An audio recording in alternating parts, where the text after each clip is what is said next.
যারা রাজনীতি করে তারা মনে করে যে যত বড় মিথ্যাবাদী বাংলাদেশেতে তত বড় রাজনীতিবিদ। ঠিক কিনা বলো? মানুষের অধিকার হরণ করেছ, সম্পদ লুণ্ঠন করেছ, রাস্তার গম খেয়েছ, চাঁদাবাজি করেছ, মন যা চায় তাই করেছ। যেই জেলখানার ভিতরে থাকা দরকার ছিল গুন্ডা বদমাইশ, ওই জেলখানাগুলো আলেম ওলামারা ভরে দিয়েছ। আর মিথ্যা ট্রাইব্যুনাল সাজাইয়া, মিথ্যা সাক্ষী দিয়া যারা আল্লাহর জমিনে আল্লাহর আইন কায়েম করতে চায় তাদেরকে ফাঁসি কাস্টে ঝুলিয়েছ। ঠিক কিনা বলো? ঠিক রে?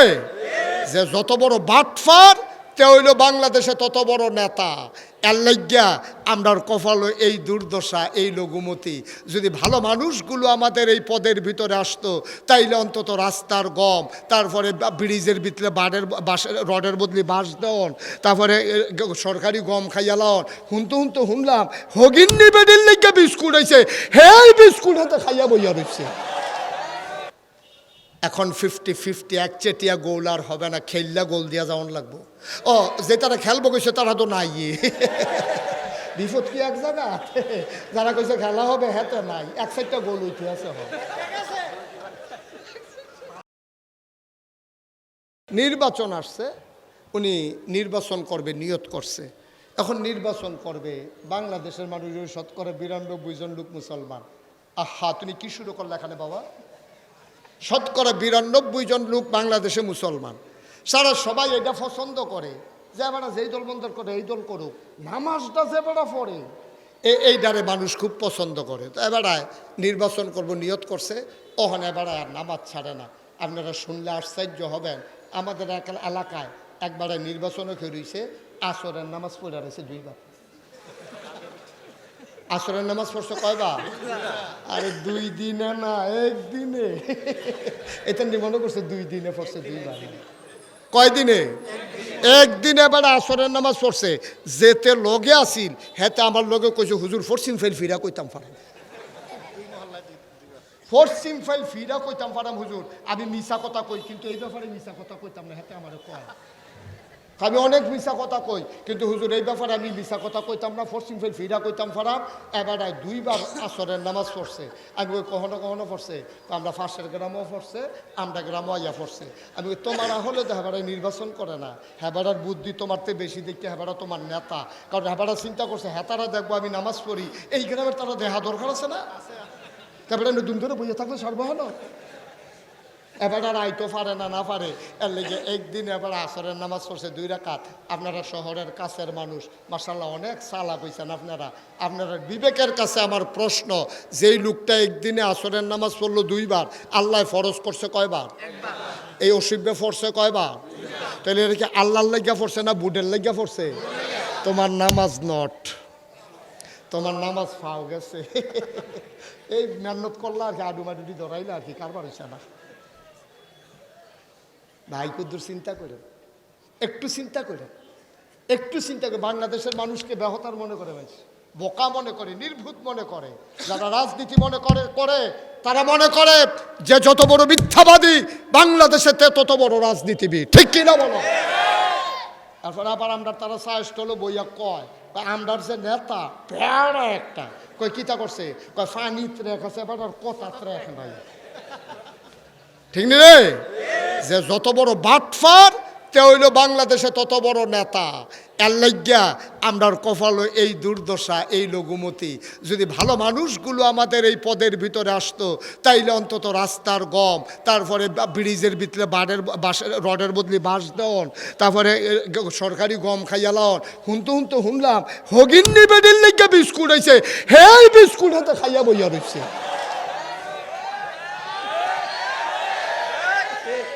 ঠেটা ফেটে যে মরনা কপাল মালা। আল্লাহ দেখা রে, আল্লাহ দেখা হলো বাচ্চা রইসত। আর নইলে আমরা কোনো থাহার কথা না। ঠিক কিনা কও? কথা বলা ঠিক কিনা? আমি চান্দিনা মাহফিলে গেছিলাম 5-6 বছর আগে।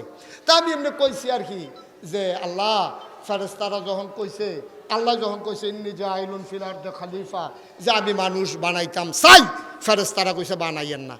কয় কে রে বানাইতাম না কে রে, কই এই অসুবিধার দলে মারামারি করবো, কাটাকাটি করবো, ঝগড়া বিবাদ করবো, হ্যাঁ তার জমিন দখল দিয়া লাইব, লাইল ঠেলতে সীমানা ঠেলতে ঠেলতে আরেকবারের ভিতরে আধা ঘন্টা ঢুকা লাইব, এই কারবার করবো। মানুষ বানাইবেন, বুটের বাক্স লইয়ে উঠটা দিব দৌড়। আমি এই কথা কইছি, পরে মাহফিলের সব লোক দাঁড়াই গেছে। আমি ওই কি তো দাঁড়াইছেন কিরে, কই হুজুর ফাওয়াজ করেন না, ওহনার বাক্স লইয়া দৌড়াদৌড়ি নেই। আমি কই আওয়া আছে, তারা কয় আও নাই। কোনো মতে তারা স্বীকার করাইতাম পারি না বাক্স লইয়া যে দৌড়াদৌড়ি আছে। শেষ পর্যন্ত আমি কয়েকজন মুরব্বী রেজি গেলাম, ভাই আমি দি কইতাছি দৌড়াদৌড়ি আছে, তারা দি কয় নাই। কয়েকজন মুরব্বী দাঁড়াই আমার দিকে হাসি দেওয়া, কই হুজুর বাক্স লইয়া দৌড় দিব কিন্তু বুটে দোনাই।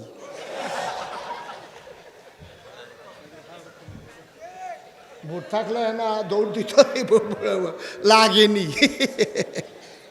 আপনার সহালে বুট দিতে দুইটা গেছেন, রাস্তাতে ফিরাইয়া পড়ছেন না, তারা কইয়া দিচ্ছেন আইসু তাতে গাও কারবার সাইড আলাই সিরাইতে। ঠিক কিনা ক? আরে মুসলমান আমরা বিলে আর ফরেও মুসলমান। আরে আমরা যদি আর ফরেও মুসলমান তাই তো শয়তানের সমস্যা নাই। শয়তানের দুষ্টা কি তা শয়তানের? আমরা আর ফরেও মুসলমান। মানুষের অধিকার হরণ করেছ, সম্পদ লুণ্ঠন করেছ, রাস্তার গম খেয়েছ, চাঁদাবাজি করেছ, মন যা চায় তাই করেছ। যেই জেলখানার ভিতরে থাকা দরকার ছিল গুন্ডা বদমাইশ, ওই জেলখানাগুলো আলেম ওলামারা ভরে দিয়েছ। আর মিথ্যা ট্রাইব্যুনাল সাজাইয়া, মিথ্যা সাক্ষী দিয়া যারা আল্লাহর জমিনে আল্লাহর আইন কায়েম করতে চায় তাদেরকে ফাঁসি কাস্টে ঝুলিয়েছ। ঠিক কিনা বলো? এখন 50-50 একচেটিয়া গোল আর হবে না, খেললা গোল দিয়া যাওয়ান লাগবো। ও যে তারা খেলবো কইছে তারা তো নাই। বিপদ কি এক জায়গা, যারা কইছে খেলা হবে হেতে নাই, এক সাইডটা গোল উঠে আছে।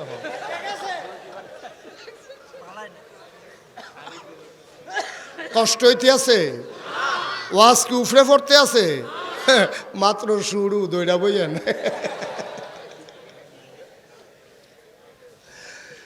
মুসলমান কয়টা জিনিস? কয়টা? এক নম্বরে নামাজ। ওই নামাজ তোমাকে পড়তে হবে আনতা আবুদাল্লাহা কাআন্নাকা তারাহু ফাইন লাম তাকুন তারাহু ফাইন্নাহু ইয়ারাক।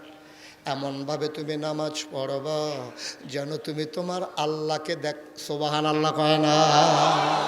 আল্লাহু আকবার। আপনি নামাজের নিয়ত করছেন, দুনিয়ার খবর নাই, ছেলে মেয়ের খবর নাই, বাড়িঘরের খবর নাই, বিবি বাচ্চার খবর নাই, অফিসের খবর নাই, কোন দিক দিয়া কে আসলো গেল কোনো খবর নাই। যেন তুমি এমনভাবে নামাজ পড়ো যেন তুমি তোমার আল্লাহকে দেখতেছো। সুবহানাল্লাহ কয় না? এখন আপনি যদি কোন হুজুর জীবনে তো অনেক নামাজ পড়লাম আল্লাহকে তো দেখি না, দেখবা কেমনে রে ভাই? 30 বছর বয়সেই বেড়ায় চোখ দিয়া খুব ভালো দেখছে, কেউ শুয়ের ভিতরে সুতা ডুহাইতে পারে না, এবারায় কয় আমার কাছে দে আমি পারিবালা, এবারায় দেখে ভালো। এই বেড়ারারও যখন 60 বছর বয়স হয়েছে অহন এবারায় একজনের দুইজন দেহে, কেউ আটটা যাই চললে কয় ক্যাডারে তোরা দুইজন একটা যাস, কয় আমি একলায় না। আসেনি এরকম হয়নি? আমার কথা কেন এরকম হয়নি? এখন চোখ এবারে দুইটা দেহে, লম্বারে বাইটটা দেহে, বাইটটারে লম্বা দেহে, একতলা বিল্ডিং রে দুইতলা দেহে, রাস্তাটা ফাঁস দেহে, রিক্সাটা দূরে দেহে, আসলে রিক্সার লোক এবারে ঘষা খাইতে আছে। এরকম চোখে নানান সমস্যা দেয়। কারণ কি? এবারে দুই 30 বছর বয়সে শুইয়ার কেমনে সুতা ডুহান লাগবো এটাও দেখছে। অহন দিয়ে এবার এরকম দেখে গেলে কয়বার চোখের মধ্যে পর্দা পড়ছে, এইটারে এবারে আলেখার বিশ্বরোড চক্ষু হাসপাতালও নেওয়ান লাগবো, নিয়ে আসে এবারে অপারেশন করে পর্দার সানি কাটান লাগবো, পর্দা কাটান লাগবো, তাইলে এবার আগের থেকে দেখবো। তাইলে আল্লাহ দি কয় আংতা আবুদাল্লাহ, নবীজি কয় আংতা আবুদাল্লাহ কাআন্নাকা তারাহু। তুমি এমনভাবে নামাজ পড়ো যেন তুমি তোমার আল্লাহরে দেখতেছো। খেতা সারের তারা কয় ইয়া হুজুর আপনি যে একটা কথা কইলেন আমরা তো নামাজ পড়ি আল্লাহরে তো কেউ দেখি না, দেখবা কেমনে রে ভাই? দেখার লাগা যেই চোখ ছিল এই চোখের উপরে অহন পর্দা পড়ছে। আলেখার চর বিশ্ব রুট গেলে তোমার দুনিয়ার চোখের পর্দা অপারেশন হয়, আর কলবের চোখ যেটা দিয়ে আল্লাহ দেখলা ওই এটার ভিতরে তোমার পর্দা পড়ছে। এখন এই কলবের অপারেশন করা লাগবে, ঠিক কিনা? ফাইন লাম তাকুন তারাহু ফাইন্নাহু ইয়ারাক। তুমি দেখলে দেখো না, দেখলে নাই, টেনশন কইরো না। তুমি তোমার আল্লাহরে দেখো না, কিন্তু তোমার আল্লাহ তোমারে দেখতেছে, ঠিক কিনা? আপনি দেখেন না, আল্লাহ দেখে নাকি দেখে না? কথা কেনা দেখে নাকি দেখে না? এইরকম ভাবে যদি আপনি নামাজ পড়তেন পারেন, এই নামাজ হলো জান্নাতের জামান। এই নামাজ জান্নাতের। আপনি এই নামাজ পড়তে পড়তে পড়তে পড়তে পড়তে পড়তে একদিন আপনি মরে যাবেন, আজরাইল আসবে, রূহ কবজ হয়ে যাবে, মসজিদের মিনার থেকে ঘোষণা আসবে মানুষটা নাই, কাফন পরি আপনাকে দাফন করে দেবে মাটির কবরে। সবাই দেখবে মাটির কবর, আপনি কবরে গিয়ে দেখবেন মাটির কবর মাটি নেই, মাটির কবর জান্নাতের টুকরা হয়ে গেছে। ওই জান্নাতের টুকরার ভিতরে আপনি ঘুমিয়ে আছেন। কবর যাদের আযাব হবে, জাহান্নাম হবে, রাত তাদের শেষ হতে চাইবে না। কবর যাদের জান্নাত হয়ে যাবে, তাদেরকে যখন ডাকা হবে, উঠেন, আসেন, কিয়ামতের ময়দান রেডি হয়ে গেছে। মানুষটা চিৎকার করে বলবে, মাত্র ঘুমাইছিলাম, চোখ দুইটা লাগিয়ে উঠছিল, কাঁচা ঘুমটা কেন ঘুম ভাঙাইলা? কয় আপনি ঘুমাইছেন 50,000 বছর। কয় হাজার বছর ঘুমাই গেছেন আপনারা? আহা, কই কথা শুনতে আছে, হাতে ক্যামেরা লাগায় এবার মনোযোগের সাথে চাইতে আছে, এটা দেখা রাখার দরকার আছে। এটা হ্যাঁ, উনি ক্যামেরা কিনবো।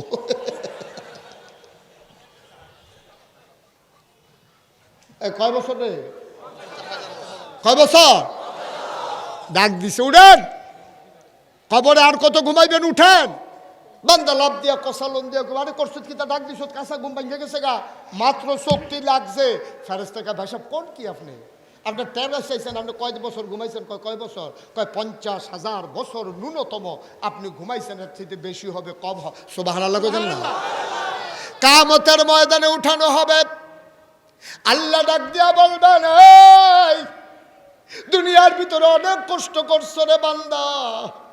শীতের সকালে যখন মসজিদের মিনার থেকে ঘোষণা আসছে, আসসালাতু খায়রুম মিনান নাওম, বিদেশি ছেলের পাঠানো কম্বল মুড়ি দিয়ে তুমি ঘুমাও।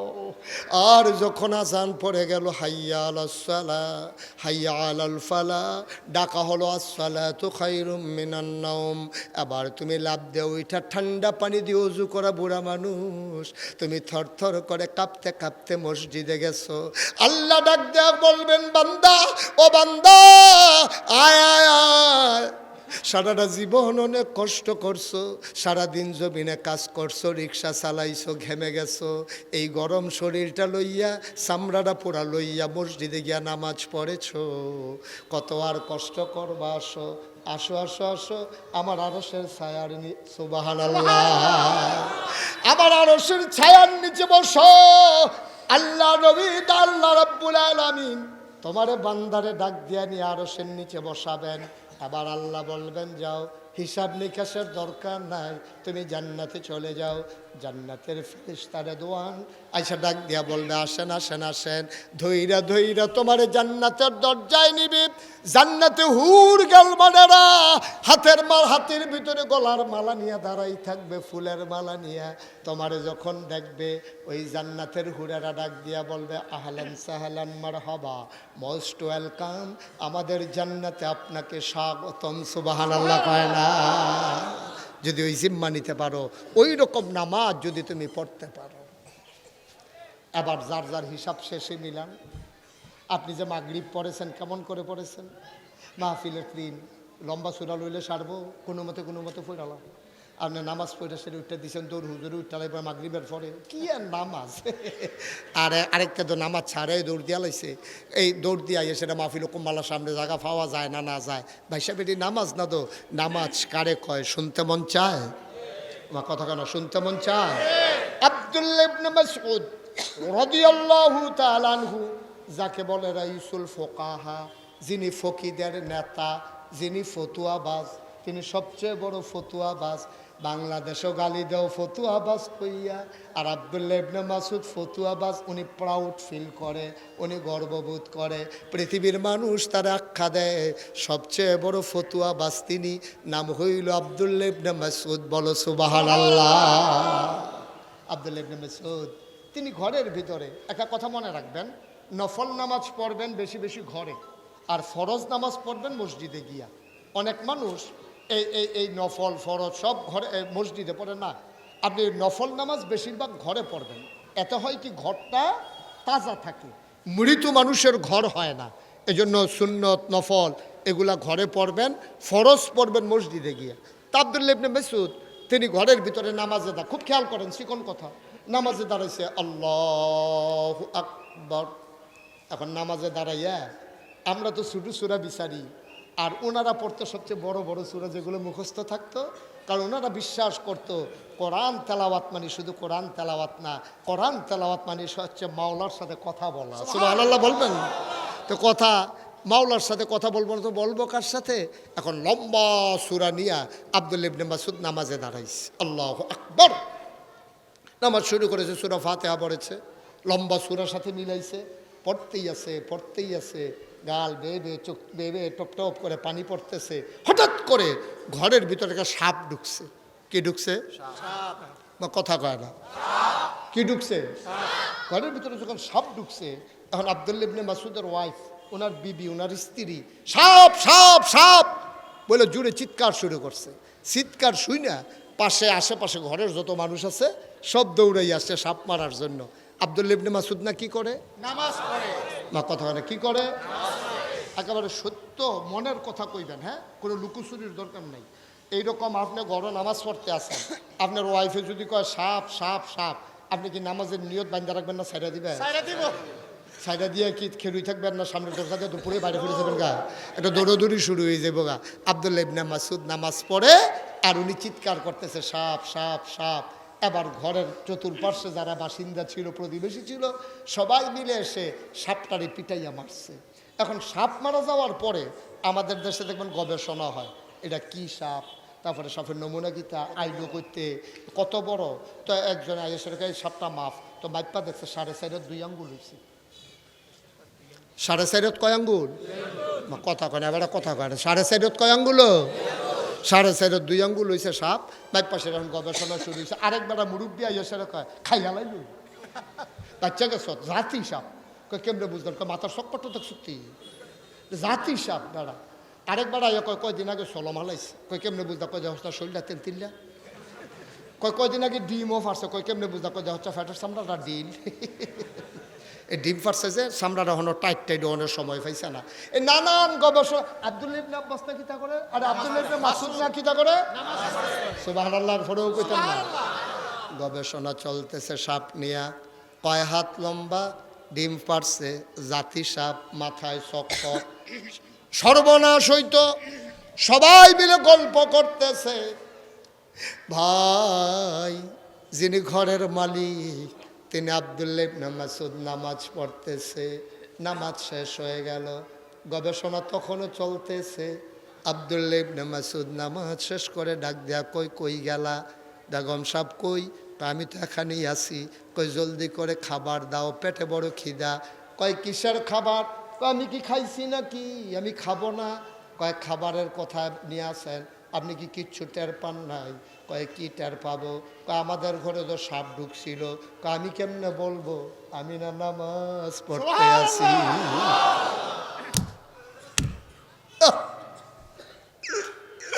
আমি কেমনে বলবো? ওই জানতা আবুদাল্লাহ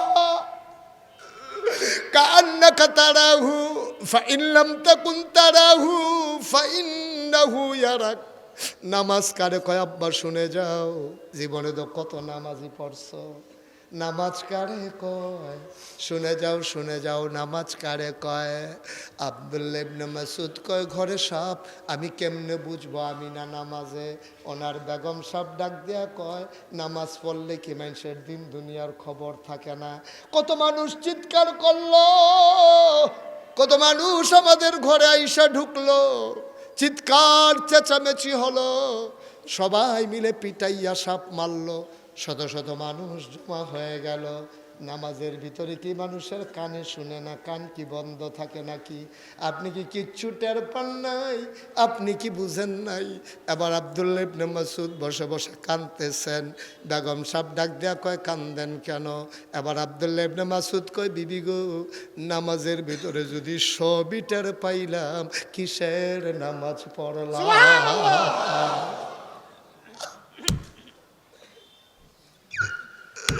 মুসলমান,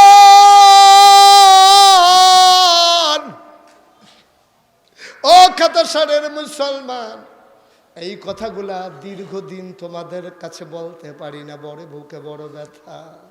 জমানো অনেক কথা বলা হয় নাই, বলতে দেওয়া হয় নাই। আল্লাহ তাবারক ওয়া তাআলার ফয়সালা, কঠিন ফয়সালা। সবাই মিলে স্লোগান দিল, দফা এক, দাবি এক, পদত্যাগ পদত্যাগ। 5ই আগস্টের আগ পর্যন্ত আমি কোনো মানুষের কণ্ঠে শুনি নাই, কোনো মানুষের মুখে শুনি নাই দেশ ত্যাগ করতে হবে, এই কথা আমি কাউকে বলতে শুনি নাই। কোনো ছাত্র সমন্বয়ক বলে নাই, কোনো রাজনৈতিক নেতা বলে নাই, মসজিদের কোনো ইমাম বলে নাই, মসজিদের কোনো খতিব বলে নাই, কোনো মিছিল মিটিং হয় নাই যে দেশ ত্যাগ এই কথা বলে নাই। সবাই বলেছে দফা এক, দাবি এক, পদত্যাগ পদত্যাগ। আল্লাহ কয়, না না না, আমার ফয়সালা কঠিন ফয়সালা, দফা এক, দাবি এক, দেশ ত্যাগ দেশ ত্যাগ। কথাগুলো থামিয়ে দিলে জাতির ক্ষতি হয়, কথাগুলো থামিয়ে দিলে ব্যক্তির ক্ষতি হয়, পরিবারের ক্ষতি হয়, কোনো একটা মহলের হয়তো ফায়দা হয়, কিন্তু আপামর জনতার বড় ক্ষতি হয়। দ্বীনের কথা শুনতে না পারলে ইমান তাজা হয় না, ইমান তাজা না হলে সমাজ সুন্দর হয় না, ঠিক কিনা বলেন?